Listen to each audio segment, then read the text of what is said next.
प्रिय छात्रों, संस्कृत वर्धनम की संस्कृत कक्षा में आप सबका स्वागत है। आज हम कक्षा 10 संस्कृत की पाठ्य पुस्तक मणिका भाग द्वितीय के चतुर्थ पाठ आज्ञा गुरुणाम ही अविचारणीया का अध्ययन करेंगे। पाठ का शीर्षक है आज्ञा गुरुणाम ही अविचारणीया। आज्ञा यानी आदेश, आज्ञा गुरुणाम गुरुजनों की, ही अर्थात वास्तव में, अविचारणीय, अविचारणीय अर्थात विचार नहीं करने योग्य होती है। अर्थात वास्तव में गुरुजनों की आज्ञा अविचारणीय अर्थात विचार नहीं करने योग्य, अर्थात सीधे सीधे उसे बिना विचार किए हुए करने योग्य ही होती है। प्रस्तुत पाठ में गुरुजनों के आदेश की और गुरुजनों के वचनों की महत्ता को बताया गया है, क्योंकि गुरुजन वास्तव में हमारा हित चाहते हैं। सर्वप्रथम पाठ परिचय। अद्य शिक्षक दिवस है, आज शिक्षक दिवस है। आचार्य महोदय कक्षाम प्रविशति, आचार्य महोदय कक्षा में प्रवेश करते हैं। शिष्याः गुरुवंदनाम कुर्वन्ति, शिष्य गुरु वंदना करते हैं, गुरु की प्रार्थना करते हैं। अज्ञान तिमिरंधस्य ज्ञान अंजन शलाकया चक्षुरुन्मीलितं येन तस्मै श्री गुरवे नमः। अज्ञान तिमिर अंधस्य, अज्ञानता रूपी अंधेरे से अंधे बने हुए के ज्ञान अंजन शलाकया, ज्ञान रूपी अंजन, अंजन अर्थात काजल, ज्ञान रूपी काजल की शलाकया, शलाका से, चक्षुर उन्मीलितम येन, जिसके द्वारा, चक्षुः उन्मीलितम, नेत्र खोल दिए गए हैं, तस्मै श्री गुरवे नमः, ऐसे श्री गुरु को नमस्कार। अर्थात अज्ञानता रूपी अंधकार के कारण अंधे बने हुए के, अर्थात अज्ञानी व्यक्ति के ज्ञान रूपी काजल की शलाका से जिसके द्वारा नेत्र खोल दिए गए हैं, ऐसे श्री गुरु को नमस्कार। आचार्य प्रविश्य, प्रवेश करके, अहो अति मधुर स्वर है, वाह बहुत मधुर स्वर है, बहुत मीठा स्वर है। वत्साः छात्रों, भवन्तः जानन्ति किम, क्या आप सब जानते हैं, अत्र कस्मै प्रणामः क्रियते, यहां किसको प्रणाम किया जा रहा है। राकेश विचिन्त्य, विचार करके, सोच करके, तस्मै श्री गुरवे नमः, उस श्री गुरु को नमस्कार। अत्र तु गुरवे एव प्रणामः क्रियते, यहां तो गुरु को ही प्रणाम किया जा रहा है। आचार्य शोभनम, बहुत सुंदर। गुरु इति शब्दस्य को अर्थ है, को अर्थ कह प्लस अर्थ है। गुरु शब्द का क्या अर्थ है। सुमेधा, ननु आचार्य, निश्चय ही आचार्य, आचार्य। शोभनम, बहुत सुंदर।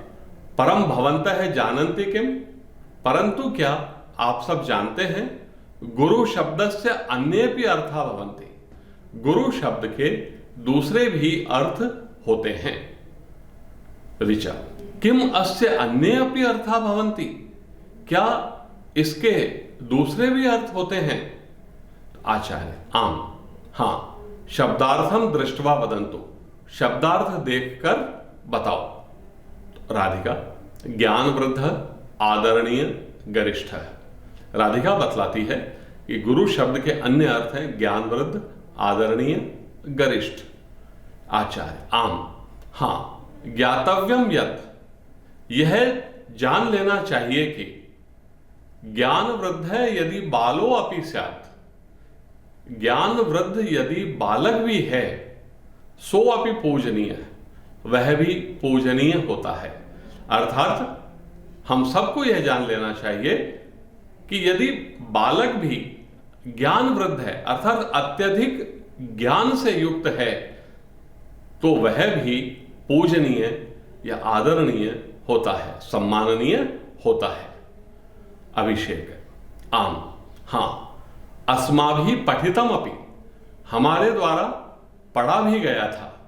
अष्टावक्र तो 12 वर्षीय एवं आसीत, अष्टावक्र तो 12 वर्ष का ही था, परंतु सर्वै वंद्य है जाता है, परंतु सबके द्वारा वंदनीय हो गया था, सबके द्वारा पूजनीय, सम्माननीय, आदरणीय, वंदना के योग्य हो गया था। आचार्य, साधु, शाबाश। एवं इसी प्रकार युष्मासु अपि, तुम सब में भी से भी, तुम्हारे सब में से भी कश्चित कोई स्वयं विद्या, अपनी विद्या से, ज्ञानेन च, और ज्ञान से, गुरु भवितुम शक्नोति, गुरु बन सकता है। इसी प्रकार तुम्हारे में से भी कोई अपने ज्ञान से और विद्या से गुरु बन सकता है। ऋचा, किम सत्यम, क्या सत्य है, क्या सचमुच? आचार्य, आम, हां, श्रावयामि एकाम कथा, एक कहानी सुनाता हूं।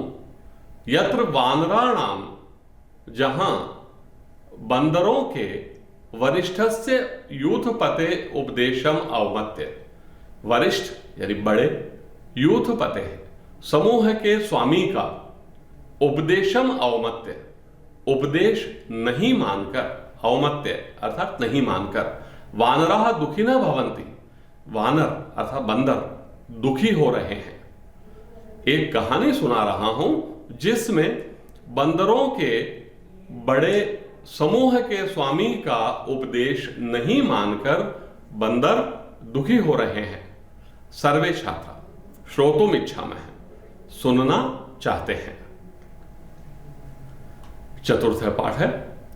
आइए अब पाठ प्रारंभ करें। आज्ञा गुरुणाम ही अविचारणीय, अर्थात गुरुजनों की आज्ञा कभी भी अविचारणीय होती है, उसे हमें सीधा प्रयोग में ही लेना चाहिए, क्योंकि गुरुजन हमेशा हमारे हित की ही बात कहते हैं, कभी वो हमारे अहित की बात कहना तो सोच भी नहीं सकते। इसीलिए कहा गया है आज्ञा गुरुणाम ही अविचारणीय, गुरुजनों की आज्ञा वास्तव में अविचारणीय होती है, क्योंकि विचार हमेशा उस पर किया जाता है, उस बात पर किया जाता है जिसके करने में हमें संदेह होता है। और गुरुजन हमें जो भी आदेश दे रहे हैं, आज्ञा दे रहे हैं, वह संदेह के योग्य नहीं होती, अपितु वह सीधा सीधा हमारे प्रयोग में लाने के लिए हमारे द्वारा किए जाने योग्य ही होती है, क्योंकि उसमें गुरुजनों का नहीं, पूरा हमारा ही हित, हमारा ही लाभ होता है। आज्ञा गुरुणाम ही अविचारणीय। कस्मिंश्चित् नगरे चंद्रो नाम भूपति प्रतिवसति स्म। कस्मिंश्चित् नगरे, किसी नगर में, चंद्र नामक राजा, भूपति अर्थात राजा, नृप, प्रतिवसति स्म रहता था। किसी नगर में चंद्र नामक राजा रहता था। तस्य पुत्राः, उसके पुत्र, वानर क्रीड़ारता, बंदरों के साथ खेलने में लगे हुए, वानर यूथम, वानरों के समूह को, बंदरों के समूह को, नित्यमेव हमेशा ही, विविधै भोज्य पदार्थै, अनेक प्रकार की भोज्य वस्तुएं, भोजन योग्य चीजें, खाने योग्य चीजें, पुष्टिम नयन्ति स्म, लाकर देते थे। उसके पुत्र अर्थात उस चंद्र राजा के पुत्र बंदरों के साथ खेलने में लगे हुए हमेशा ही बंदरों के समूह को अनेक प्रकार की खाने की चीजें लाकर देते थे। तस्मिन राजगृहे, उसी राजभवन में, बाल वाहन योग्यम, बच्चों की सवारी के योग्य, मेष यूथम आसीत, भेड़ों का समूह था। मेष यूथम, मेष अर्थात भेड़, यूथम मतलब समूह, भेड़ों का समूह था। तेषाम मेषाणाम मध्य, उन्हीं भेड़ों के बीच में, एको मेष, एक भेड़, जिह्वा लोलुपतया, जीव के लालच के कारण, अहर्निशम, दिन रात, अहर्निशम अव्यय है, अहर्निशम का अर्थ होता है दिन रात। महानसम प्रविश्य, महानसम रसोई घर में, पाकशाला में, प्रविश्य प्रवेश करके, यत पश्यति तद भक्षयति जो देखता वह खा लेता। उन्हीं भेड़ों के बीच में एक भेड़ जीव के स्वाद के लालच के कारण, जीव की लोलुपता के कारण दिन रात रसोई घर में प्रवेश करके जो देखता वह खा जाता। तेज सूपकारा, और वे रसोइये, सूपकारा अर्थात रसोइये, भोजन बनाने वाले, रसोईदार भी कहते हैं जिसको, कहीं कहीं महाराज भी कहा जाता है। तो तेज सूपकारा, और वे रसोइये, यत किंचित जो कोई, काष्ठम लकड़ी का, मृणमयम भाजनम मिट्टी का बर्तन, भाजनम अर्थात बर्तन, कांस्य ताम्र पात्रम वा कांसी या तांबे का बर्तन, पश्यंती देखते, तेन तम आशु ताड़यंती, इसमें उसी के द्वारा उसको आशु अर्थात शीघ्र, ताड़यंती इसमें पीटते थे, मार देते थे। और वे रसोइये जो कोई लकड़ी का या मिट्टी का बर्तन, कांसी, कांसी यानी ब्रॉन्ज, कांसी या तांबे का बर्तन देखते उसी से उसको अर्थात भेड़ को शीघ्र मारते थे। मेषस्य सूपकाराणाम च कलहम अवेक्ष, भेड़ और रसोईदारों के झगड़े को देखकर, अवेक्ष अर्थात देखकर, नीति विदाम अग्रणी, नीति विद्वानों में प्रमुख, बुद्धिमानों में अग्रणी, बुद्धिमानों में प्रमुख, वानर यूथपति अचिंतयत, बंदरों के समूह के स्वामी ने, वानर यूथपति बंदरों के समूह का स्वामी, तो बंदरों के समूह के स्वामी ने सोचा, एतेषाम कलहो न वानराणाम हिताय, इनका झगड़ा बंदरों के हित के लिए नहीं है, इनका झगड़ा वानरों के हित के लिए नहीं है। एवं विचार्य, इस प्रकार विचार करके, स यूथप, उस यूथपति ने, उस समूह के स्वामी ने, सर्वान कपीन आहूय, सब बंदरों को बुलाकर रहस्य एकांत में अवदत कहा, इनका झगड़ा वानरों के हित के लिए नहीं है। ऐसा विचार करके, ऐसा सोच करके उस समूह के स्वामी ने सब बंदरों को बुलाकर एकांत में बोला, कहा, सूपकाराणाम मेषेण सह एष कलह, रसोइयों का भेड़ के साथ यह झगड़ा, नूनम अवश्य ही भवताम विनाश कारणम भविष्यति, आप सबके विनाश का कारण होगा। रसोईदारों का भेड़ के साथ यह झगड़ा निश्चय ही, अवश्य ही आप सबके विनाश का कारण होगा। उक्तम ही अर्थात वास्तव में, उक्तम कहा गया है, तस्मात् स्यात् कलहो यत्र गृहे नित्यम कारणः, तद्गृहं जीवितं वाञ्छन् दूरतः परिवर्जयेत्। यत्र गृहे, जिस घर में, नित्यम अकारण, नित्यम हमेशा, अकारण बिना कारण के, कलह स्यात् झगड़ा होता हो, जीवितम वांछन जीवन की इच्छा रखने वाले मनुष्य को, अपने प्राणों की इच्छा रखने वाले व्यक्ति को, तद्गृहम उस घर को, दूरतः परिवर्जयेत दूर से ही छोड़ देना चाहिए।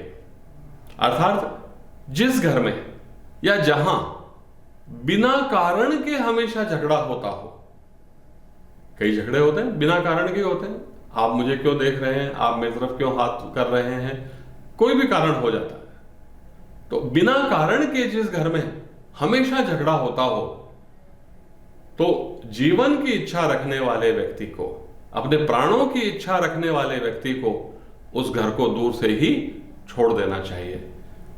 क्योंकि यदि हम उस घर में रह रहे हैं, उसके आसपास भी हैं, तो उसका प्रभाव हम पर भी जरूर कुछ न कुछ आएगा। इसीलिए कहा गया है कि जिस घर में बिना कारण के झगड़ा हमेशा होता हो, जीवन की इच्छा रखने वाले व्यक्ति को ऐसे घर को दूर से ही छोड़ देना चाहिए। ततः सर्वेषां संशय न भवेत्, तो सबका विनाश नहीं हो। तत् एतत् राजभवनम परित्यज्य, तो यह राजभवन छोड़कर वनम गच्छामः, जंगल में चलते हैं, वन में चलते हैं। यतः, क्योंकि कलहान्तानि हर्म्याणि कुवाक्यांतं च सोहृदम् कुराजान्तानि राष्ट्राणि कुकर्मान्तं यशो नृणाम्। कलहान्तानि हर्म्याणि, झगड़े से, कलह से, हर्म्याणि, महलों का, अंतानी, अंत हो जाता है। झगड़े से महल नष्ट हो जाते हैं।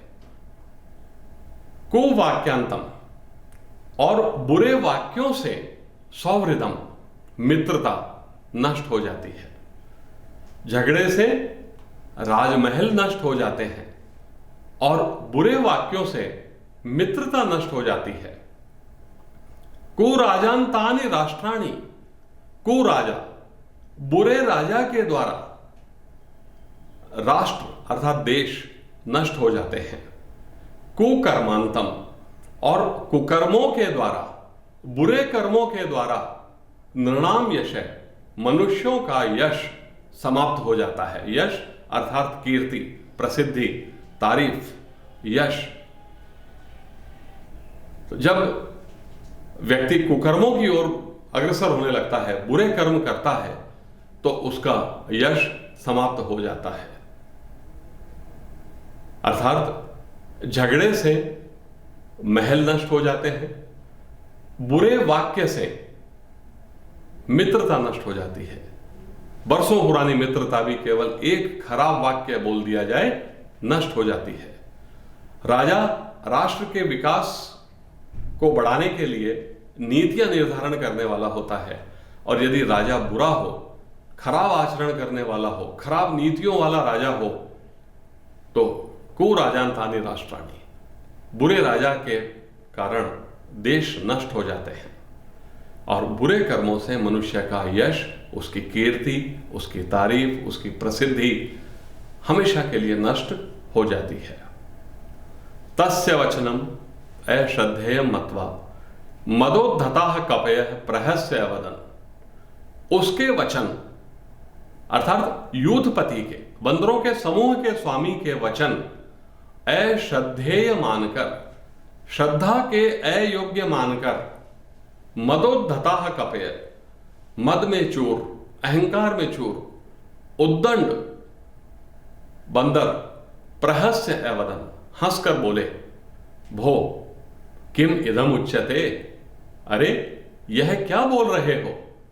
न वयम स्वर्ग समान उपभोगान विहाय, हम सब स्वर्ग के समान सुखों को विहाय छोड़कर, अटव्याम, जंगल के, वन के, क्षार तीखे, तिक्त तीखे, कषाय कसेले, कटु कड़वे, रुक्ष सूखे, फलानि न भक्षयिष्यामः, फल नहीं खाएंगे।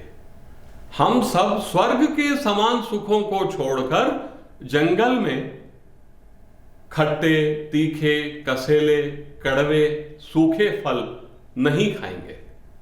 तत्श्रुत्वा, यह सुनकर, साश्रु नयन है यूथपति, आंखों में आंसू लिए हुए यूथपति, समूह का स्वामी, स गदगदम उक्तवान, भावुक होकर बोला, रसना स्वाद लुब्धा, जीव के स्वाद के लालचियों, रसना यानी जीव, स्वाद लुब्धा, स्वाद के लालचियों, जीव के स्वाद के लालचियों, यूयम, तुम सब, अस्य सुखस्य कुपरिणामम न जानित है, इस सुख का बुरा परिणाम नहीं जानते हो।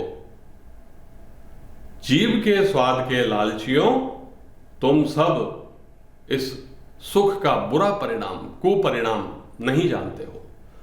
अहम तो वनम गच्छामि, मैं तो वन में जा रहा हूं, मैं तो जंगल में जा रहा हूं। अथ अन्यस्मिन अहनि, इसके बाद किसी दूसरे दिन, अहनि यानी दिन, दूसरे दिन, समेष उस भेड़ ने यावत महानसम प्रविशति, जैसे ही रसोई घर में प्रवेश किया, तावत वैसे ही सूपकारेण, सूपकार के द्वारा, रसोइये के द्वारा, अर्ध ज्वलित काष्ठेन ताड़ित, आधी जलती हुई लकड़ी से मारा गया, पीटा गया। इसके बाद दूसरे दिन उस भेड़ ने जैसे ही रसोई घर में प्रवेश किया, तभी या वैसे ही उसी समय रसोइये के द्वारा आधी जलती हुई लकड़ी से मारा गया, पीटा गया। ऊर्णा प्रचुर है, ऊन की अधिकता से भरपूर, मेष है भेड़, वह्निना ज्वाजल्यमान शरीर है, आग की लपटों से जलते हुए शरीर से, निकटस्थाम अश्वशालाम प्रविशति, पास में स्थित, निकट में स्थित अश्वशाला में, घुड़साल में, प्रविशति प्रवेश करता है। दाह वेदनया च, और दाह वेदना से, आग की लपटों से, आग की जलन से, भूमौ लुठती, जमीन पर लौटने लगता है। अत्यधिक ऊन से भरपूर भेड़ आग की लपटों से, जलते हुए शरीर से पास में स्थित अश्वशाला में प्रवेश करता है। आग की जलन से वह जमीन पर लौटने लगता है। तस्य क्षितौ प्रलुठते, उसके जमीन पर लौटने से, उसके धरती पर, क्षितौ अर्थात धरती, उसके धरती पर लौटने से, तृणेषु वह्नि ज्वाला समुत्थिता, तिनकों में आग की लपटें उत्पन्न हो गई, तिनकों में आग की लपटें उठने लगी। ज्वाल माला कुलाह अश्वा, आग की लपटों से घिरे हुए घोड़े, प्राण त्राणाय, प्राणों की रक्षा के लिए, इतस्ततः है धावन, इधर उधर दौड़ने लगे। आग की लपटों से घिरे हुए घोड़े प्राण रक्षार्थम, प्राण रक्षा करने के लिए, अपने प्राण बचाने के लिए इधर उधर दौड़ने लगे। तेषु केचित दग्धा, उनमें से कुछ जल गए। केचित अर्ध दग्धा, कुछ आधे जले। केचंच, और कुछ पंचत्वम गता, पंच तत्वों में विलीन हो गए, अर्थात कुछ मृत्यु को प्राप्त हो गए।